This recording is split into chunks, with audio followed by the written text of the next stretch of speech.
동물을 먹는 것은 죄일까요? 불교에서는 살생에 대해서 어떻게 가르쳐 주시는가에 대해서 오늘 자세하게 말씀을 드리도록 하겠습니다. 이런 질문을 하신 분이 계십니다. 불교에서는 살생은 죄라고 가르쳐 주십니다. 하지만 우리는 약육강식의 세계에 살고 있기 때문에 어쩔 수 없다고 생각합니다. 재미나 취미로 목숨을 앗아가는 것은 안 되겠지만 감사하면서 먹는 것은 괜찮지 않을까요? 나쁘지 않지 않나요? 라는 질문을 하신 분이 계셨습니다. 오늘은 그 질문을 통해서 불교에서는 이 살생에 대해서 어떻게 가르쳐 주시는가에 대해서 전해드리려고 합니다. 석가께서 설하신 불교 가르침은 이것은 선이다. 열심히 해라. 이것은 악이다. 해서는 안 된다. 무엇이 선이고 무엇이 악인지 불교에서는 어떤 것을 가르쳐 주시는가 아주 자세하게 석가께서는 가르쳐 주십니다. 석가모니 부처님께서는 우리가 몸과 입과 마음으로 저지르고 있는 10가지 악을 묶어서 10악을 가르쳐 주십니다. 그 중에 하나가 살생죄죠. 살생이라고 하는 것은 생명을 죽이는 것, 생명의 목숨을 앗아가는 것을 말합니다. 이것을 죄라고 여기시는 분은 있어도 아마 적을 겁니다. 오늘 질문하신 분과 같이 그게 왜 죄인지 잘 모르겠다고 생각하시는 분이 많지 않을까요? 불교에서 말씀하시는 시박에는 또 어떤 죄가 있는지, 남의 물건을 훔치는 도둑질을 한다거나 아니면 거짓말을 한다거나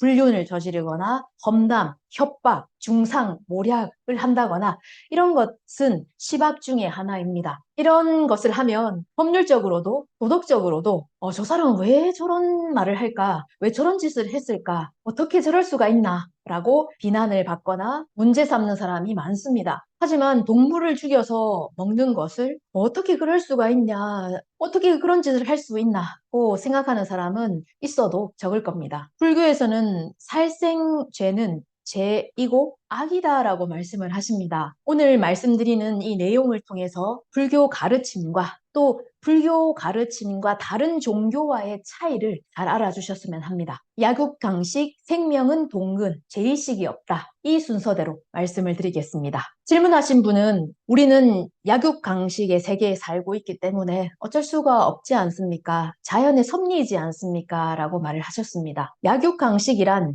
강한 자가 약한 자를 먹는다는 의미죠. 먹는다는 것뿐만이 아니라 여러 가지 의미에서 강한 사람이 약한 사람을 짓누르거나 아니면 힘을 가하거나 여러 가지 의미에서 고통을 주거나 하는 것이 약육강식입니다. 약한 사람은 어떻게 할 수가 없죠. 예를 들어서 국가가 힘을 가졌다. 중국이라는 대국 큰 나라가 있죠. 이 중국이 크기 때문에 그 중국 근처에 있는 소수민족들에게 여러 가지 부당한 일들을 저지릅니다. 힘이 있고 이 큰 나라가 힘이 없는 이 소수민족에 대해서 여러 가지 일들을 했을 때 약육강식이니 어떻게 할 수가 없다. 힘이 있는 나라가 약한 나라를 자기 뜻대로 움직이려고 하죠. 아니면 부부 사이도 마찬가지입니다. 폭력을 휘두르는 남편이 아내를 자기 마음대로 움직이기 위해서 아니면 자기 뜻대로 하기 위해서 폭력을 휘두르거나 아니면 폭언을 일삼거나 하는 남편도 있습니다. 직장에서는 상사, 그런 상사도 있겠죠. 부하 직원은 상사의 말을 들어야 합니다. 듣기 싫을 경우에는 그 회사를 그만둬야 되겠죠. 하지만 이런 문제들은 문제가 됩니다. 힘을 가진 국가가 소수민족을 남편이 아내에게 폭력을 휘두른다. 직장 상사가 부하 직원에게 여러 가지 힘을 가한다. 세상에서도 강한 자가 약한 자의 권리를 침해하면서 여러 가지 고통을 주는 이런 문제들 일어나고 있습니다. 이런 문제들은 문제시 삼습니다. 인간이 동물을 죽이는 것도 강한 인간이 힘없는 동물을 그냥 죽여버리는 것입니다. 동물을 죽이는 이유에는 여러 가지가 있겠죠. 동물뿐만이 아니라 이 생명을 죽이는 것에는 여러 가지 이유가 있습니다. 예를 들어서 내가 먹고 싶어서 맛있는 고기를 아니면 생선을, 회를 먹고 싶어서 아니면 뭐 가죽이나 털이나 아니면 뭐 이빨이나 이런 것이 필요해서 내가 갖고 싶으니까 이런 이유 때문에 동물의 목숨을 앗아가면서 그 동물들의 고기나 털 이런 것들을 인간은 취합니다. 아니면 화가 나서 지금 여름에 모기가 한창 날아다니죠. 밤에 더운데 잠이 잘 오지도 않는데 자려고 하는데 모기가 날아와서 수면을 방해할 화가 나서 모기를 딱 때려서 잡습니다. 화가 나서 분노해서. 우치라고 하는 것은 이 시기, 질투, 원망하는 마음을 불교에서는 우치라고 합니다. 어리석은 마음이라고 하죠. 시기, 질투하는 마음이지만 또 타인의 불행을 기뻐하는 마음이기도 합니다. 왜 타인의 불행을 기뻐하는 마음을 우치라고 하는가 하면 타인이 힘들어하고 있는 모습, 고통스러워하고 있는 모습을 보면서 아, 참 안 됐습니다. 얼마나 힘들겠습니까? 라고 입으로는 그렇게 말은 하지만 마음속으로는 좀 희열을 느끼는 것, 기쁨을 느끼는 것. 이것을 불교에서는 우치라고 합니다. 그 상대방이 내가 싫어하는 사람이라면 더욱더. 예를 들어서 사냥을 할 때 이 사슴을 총으로 쏘죠. 그러면 사슴은 도망을 칩니다. 살기 위해서 열심히 필사적으로 도망을 칩니다. 그리고 이 총으로 쐈을 때 사슴이 총을 맞아서 쓰러져서 고통스러워합니다. 그 사슴이 고통스러워하면서 죽어가는 모습을 보고 즐기는 것. 타인의 고통을 보면서 즐기는 마음입니다. 이 우치라고 합니다. 우리는 매일 이 탐욕과 진해와 우치, 욕심, 내가 원해서 내가 이렇게 하고 싶다. 진해라고 하는 것은 분노를 말합니다. 내가 그렇게 하고 싶었는데 그걸 방해하는 것. 제 화가 나죠. 그리고 우치, 시기, 질투, 이 원망하는 타인의 고통을 기뻐하는 이 마음 때문에 우리는 강한 인간은 약한 동물을 죽이고 있습니다. 이것이 불교에서 말하는 살생의 죄입니다. 불교에서는 모든 생명은 동근이다라고 말씀하십니다. 이것이 불교의 생명관입니다. 동근이라고 하는 것은 같은 뿌리다라는 의미입니다. 우리의 생명은 생사를 거듭하고 있습니다. 지금은 인간으로 태어나서 이렇게 인간의 모습을 하고 살아가고 있지만 다음 생은 또 어떤 모습으로 태어날지 모릅니다. 내가 한 행위, 업에 따라서 육도를 윤회하면서 살아가고 있는 것이 생사를 반복하고 있는 것이 우리라고 불교에서는 설하십니다. 이것이 불교의 생명관입니다. 그렇기 때문에 지금은 인간의 모습을 하고 인간으로 살아가고 있지만 인간으로 태어나기 이전에는 어떤 모습으로 살았을까요? 여러 가지 모습으로 태어나서 죽기를 반복해 왔습니다. 그렇기 때문에 동물들을 보고 있으면 무슨 생각을 하고 있는지 어느 정도는 그 마음을 헤아릴 수 있을 것 같습니다. 예전에 나도 그랬었기에 동물의 마음을 알 수가 있습니다. 이런 시가 있다고 해야 되나요? 이런 말이 있습니다. 산새 소리를 들으면 돌아가신 아버지이진 않을까? 어머니이시진 않을까? 산을 걷다가 산새가 웁니다. 그 산새가 우는 소리를 듣고 돌아가신 아버지께서 새로 다시 태어나셔서 저렇게 울고 계시는 거구나 걸까? 아니면 돌아가신 어머니께서 새로 다시 태어나셔서 저렇게 울고 계시는 것일까? 이렇게 생각을 합니다. 슬프게 울고 있는 새 소리를 듣고 있으면 부모님이시진 않을까라는 생각이 듭니다. 이것은 불교 사상에서 나오는 말입니다. 기독교나 이슬람교에서는 나오지 않는 말입니다. 기독교나 이슬람교에서는 동물은 신이 인간을 위해서 만든 존재라고 말을 합니다. 그래서 동물들을 인간이 지배를 하죠. 그럼에도 불구하고 이 동물들이 인간에게 저항한다는 것은 피조물인 동물이 신을 거역하는 것과도 같다. 이렇게 말을 합니다. 동물들을 그냥 인간에게 잡혀먹는 존재, 잡혀먹기 위해서 태어난 것이 이 동물들이다 라고 기독교나 이슬람교에서는 말을 합니다. 동물들은 인간에게 잡혀먹기 위해서 존재하는 것. 이것이 동물들의 원래 본 모습이다, 본래의 모습이다라고 말을 합니다. 기독교, 이슬람교 세계관에서 보면 그렇습니다. 하지만 불교는 이런 기독교 그리고 이슬람교와는 전혀 다른 생명관을 가지고 있습니다. 모든 생명은 동근하다. 이것이 불교의 생명관입니다. 지금은 인간으로 태어났지만 앞으로 어떻게 될지 모릅니다. 이 생이 끝나서 다음 생은 어떤 모습으로 태어날지 모르죠. 지금 동물로 태어난 그 존재도 예전에 인간으로 태어났던 적이 있었겠죠. 예전에 인간이었던 사람이 다음은 동물의 모습으로 태어날 수도 있습니다. 동물의 모습이었던 사람이 지금은 인간으로 태어난 것일 수도 있죠. 윤회를 거듭하고 있습니다. 이 낚시를 하거나 해서 아니면은 잡힌 생선들이 팔딱팔딱 뛰죠. 그건 죽기 싫어서 고통스러워서입니다. 아니면 닭을 잡으려고 할 때도 이 닭들이 도망치면서 날 수 없는 닭들이 날개를 열심히 파닥파닥거리면서 열심히 도망을 칩니다. 역시 죽기 싫어서입니다. 만약에 동물들이 인간의 말을 할 수 있다면 어떨까요? 내가 왜 죽어야 돼? 죽기 싫어. 너무하잖아. 이건 너무 부당해. 받아들일 수 없어. 이렇게 막 외치면서 도망치고 있을지도 모릅니다. 동물들에게도 정이 있습니다. 마음이 있습니다. 고양이라든지 강아지나든지 보고 있으면 새끼를 낳죠. 낳은 새끼를 진짜 정성스럽게 핥아주고 있습니다. 새들도 마찬가지입니다. 어미새가 앞을 걸어가면 그 어미새 뒤를 졸졸졸졸 아기 새들이 따라갑니다. 좀 늦게 오는 걸음이 느린 새가 있으면 어미새는 기다렸다가 뒤돌아보면서 기다려줍니다. 또 자기 자식들이 위기에 처하면 자기보다 더 강한 상대방이 나타나서 강한 새가 독수리라든지 이런 새가 나타나서 자기 자식들을 새들을 잡아가려고 하거나 위협을 가한다면 어미새는 진짜 목숨 걸고 자기 자식들을 지키죠. 아니면 호수 위에서 어미와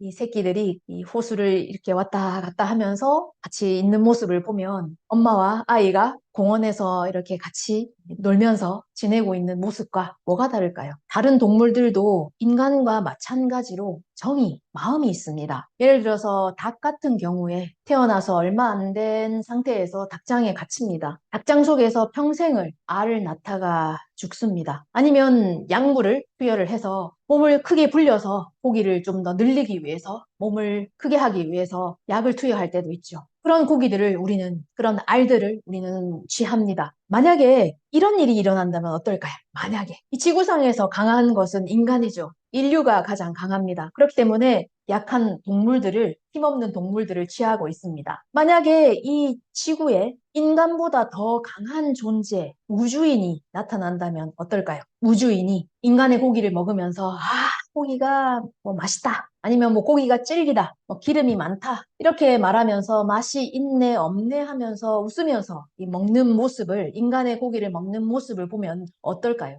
그건 자연의 섭리니까. 약육강식이 자연의 섭리이기 때문에 어쩔 수 없어 라고 말하고 있다면 어떨까요? 그 우주인들이. 내가 약한 입장이 되었을 때 나보다 약한 사람의 마음을 이해할 수가 있습니다. 만약 우주인들이 믿고 있는 종교 중에 인간은 우주인에게 잡혀먹기 위해서 존재하는 거야. 이렇게 말하는 종교가 있다면 어떨까요? 우리가 생선들이 팔딱팔딱 뛰는 것을 보면서 싱싱하다. 이 회로 해서 먹으면 맛있겠는데? 이렇게 말하는 것처럼 사람들이 막 도망치는 것을 보면서 우주인들이 진짜 싱싱하네. 힘이 좋네. 맛있겠는데? 이렇게 말하고 있으면 어떤 마음이, 어떤 생각이 들까요? 또 우주인 엄마가 우주인 아이에게, 자기 자식에게 감사하게 여기고 인간을 먹으면 좋은 게 아니야. 그러니까 감사하는 마음을 가지고 먹으면 돼. 이렇게 말하고 있는 우주인이 있으면 어떻게 생각하시겠습니까? 우리는 그 입장이 되어 봐야지 알 수가 있습니다. 이렇게 말씀드리면 살아가기 위해서는 어쩔 수 없지 않느냐, 어쩔 수 없는 거야 라고 생각하시는 분이 계십니다. 하지만 어쩔 수 없는 것과 살아가기 위해서는 어쩔 수가 없죠. 하지만 어쩔 수 없는 것과 그것이 죄가 아니다라는 것은 다르다는 겁니다. 인간은 진짜 어찌할 수 없는 무서운, 무거운 업을 가진 존재인 것 같습니다. 인간은 이 살생죄를 저지르지 않고서는 살아갈 수 없는 무서운,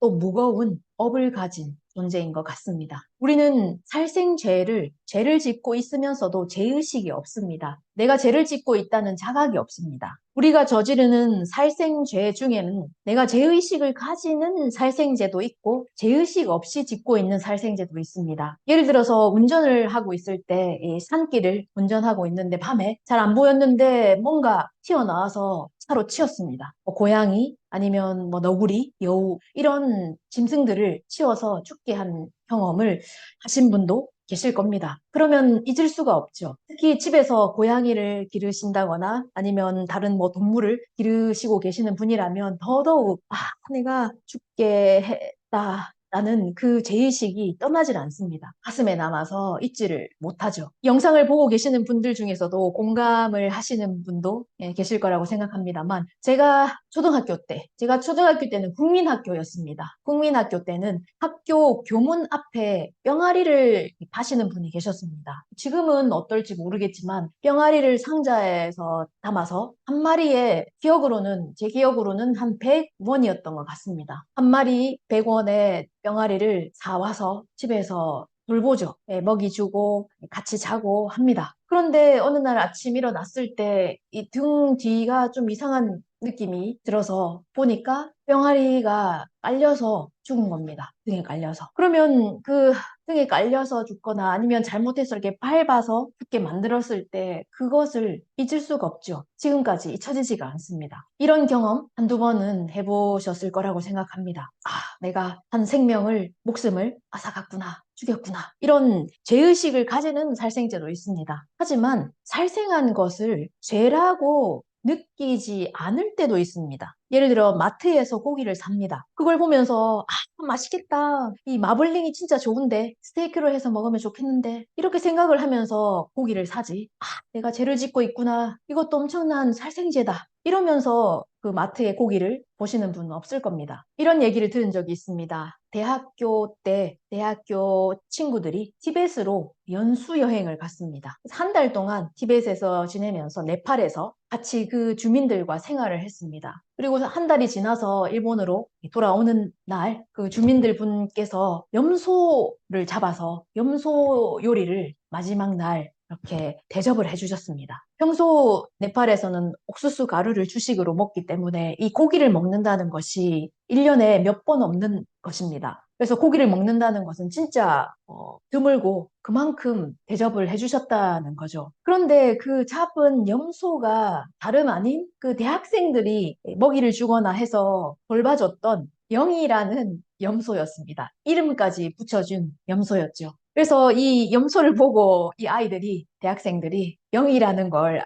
알았습니다.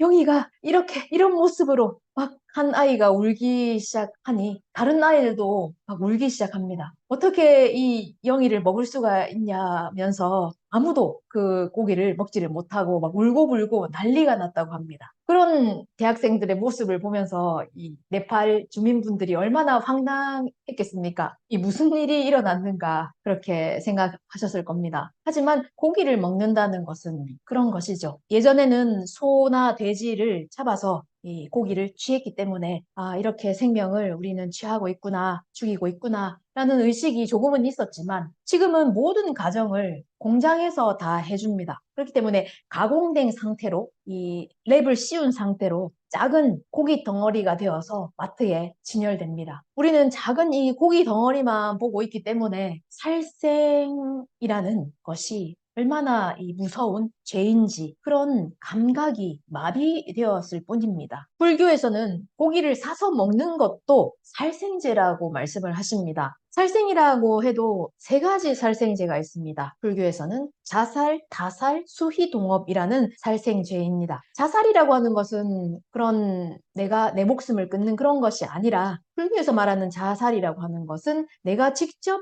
이 생명, 목숨을 앗는 것을 말합니다. 예를 들어서 낚시를 한다면 내가 직접 고기를 낚아서 그걸 고기의 생명을, 목숨을 앗죠. 자살이라고 하는 것은 다른 사람에게 의뢰를 해서 아니면 명령을 해서 죽이도록 시키는 것이 다살이라는 살생죄입니다. 생선이나 정육점에 가서 고기를 사는 것은 내가 돈을 내겠습니다. 저 소 아니면 저 돼지 잡아주세요라고 말하는 것과도 같습니다. 자살의 죄를 우리는 저지르고 있는 거죠. 직접 죽이는 것과 같은 죄라고 불교에서는 말하십니다. 소살장에서 이 소나 돼지가 죽는 모습, 그런 장소를 보면 너무 끔찍해서 토를 하거나 아니면 진짜 창백해져서 이 얼굴에 핏기가 사라지는 그런 사람도 있습니다. 그리고 도살업자들이 이 반쯤 하품하면서 소나 돼지를 잡고 있는 모습을 보면서 저게 인간으로서 할 수 있는 짓이냐, 어떻게 그럴 수가 있냐고 말하는 사람이 있습니다만 그런 직업이 있다는 것은 그 사람에게 그 일을 시킨다는 것은 그것을 의뢰한 사람이 있다는 겁니다. 고기를 사서 먹는 사람들. 그러니 죽이는 사람과 전혀 다를 바 없는 살생죄를 짓고 있습니다. 좀 더 말하면 전혀 생명을 죽이고 있다는 죄의식 없이 죄를 짓고 있는 것이 훨씬 더 질이 나쁘다고 말할 수가 있습니다. 세 번째, 이 수희동업이라고 하는 것은 다른 사람이 살생하는 것을 보면서 함께 즐기는 마음이 있으면 같은 살생죄를 짓고 있는 것이라고 불교에서는 말씀을 하십니다. 뭐 생선이나 회 아니면 고기를 먹으면서 부드럽다, 싱싱하네, 맛있네 이렇게 먹고 있는 것은 수희동업의 살생제를 짓고 있는 것입니다. 같은 죄, 살생제라고 불교에서는 가르쳐 주십니다. 내가 죽인 것도 아니고 죽이라고 한 것도 아니고 그냥 죽은 고기를 받아서 먹으면 그건 죄가 아니지 않습니까? 이렇게 말하는 사람이 있습니다. 하지만 그렇지 않습니다. 그 고기나 그 생선이나 그걸 맛있게 먹으면 같은 죄입니다. 그건 죄입니다. 내가 죽여서, 직접 죽여서 먹지 않더라도 맛있다, 맛있다 하면서 먹는 것 자체가 살생죄를 저지르고 있는 것입니다. 자기 손으로 직접 죽인 사람만 살생죄, 살생죄를 짓고 있어 라고 다 뒤집어 씌우고 나는 아니라고 피해 갈 수는 없습니다. 불교에서는 살생죄라고 해도 자살, 다살, 수희, 동업 이 세 가지가 살생죄라고 가르쳐 주십니다. 우리는 자각을 못할 뿐이지 엄청난 살생죄를 저지르면서 살아가고 있습니다. 그런 부분을 우리는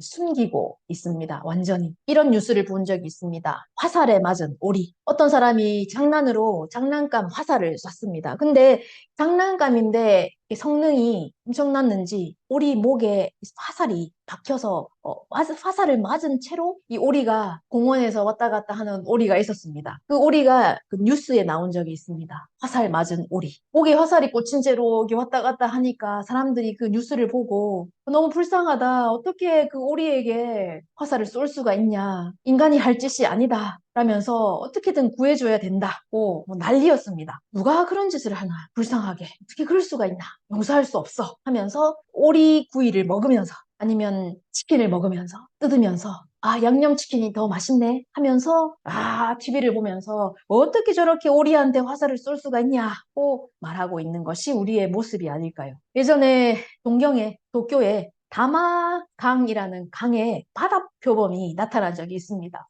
길을 잃었는지 갑자기 바다표범이 나타나서 난리 난 적이 있습니다. 아이들이 장난한다고 이 바다표범에게 돌을 던집니다. 이 바다표범에게 이름을 지어주고 이 이름이 다마라는 이름이었어요. 다마에게 돌을 던지는 아이들을 보면서 사람들이 이 취재를 하면서 가엾게 다마에게 돌을 던지고 있습니다. 어떻게 저럴 수가 있습니까? 하면서 막 뉴스에 난 적이 있습니다. 너무하다. 가엾게 장난으로라도 그런 건 한 게 아닌데 왜 저렇게 못 살게 굴지? 하면서 난리 난 적이 있죠. 하지만 우리는 한편으로는 죽고 싶지 않은 동물들을 대량으로 죽이고 그 고기를 먹고 있습니다. 우리는 죄를 짓고 있다는 자각 없이 많은 살생이라는 죄를 짓고 있습니다. 인간들 사정에 따라서 동물들을 애호하거나 아니면 동물들은 우리가 살아가기 위해서 어쩔 수 없이 먹어야 되니까 살생은 어쩔 수가 없는 거야 해서 죽이거나 하고 있습니다. 우리 사정에 따라서 인간들 사정에 따라서 지켜주거나 아니면 죽여서 먹거나 이렇게 하고 있지만 불교에서는 인간의 이런 사정으로 판단하는 것이 아니라 이런 것들은 모두 다 무서운 죄라고 가르쳐 주십니다. 시박 중에 하나, 우리가 몸으로 짓고 있는 죄, 살생죄입니다. 인간은 살기 위해서 엄청난 살생을 저지르고 있습니다. 그리고 살기 위해서는 살생을 저지르지 않으면 살아갈 수가 없죠. 참 슬프고도 무서운 존재가 인간이라고 불교에서는 가르쳐 주십니다. 그런 우리가 왜 태어나, 왜 살아가고 있는가? 엄청난 살생을 저지르고 생명을 앗아가면서까지 살아가야 하는 그 이유는 무엇인가? 그것을 가르쳐 주시고 계시는 것 또한 불교 가르침입니다. 오늘은 불교에서 말씀하시는 살생죄에 대해서 말씀을 드렸습니다. 조금이나마 도움이 되셨다면 구독과 좋아요 부탁드립니다. 시청해 주셔서 감사합니다.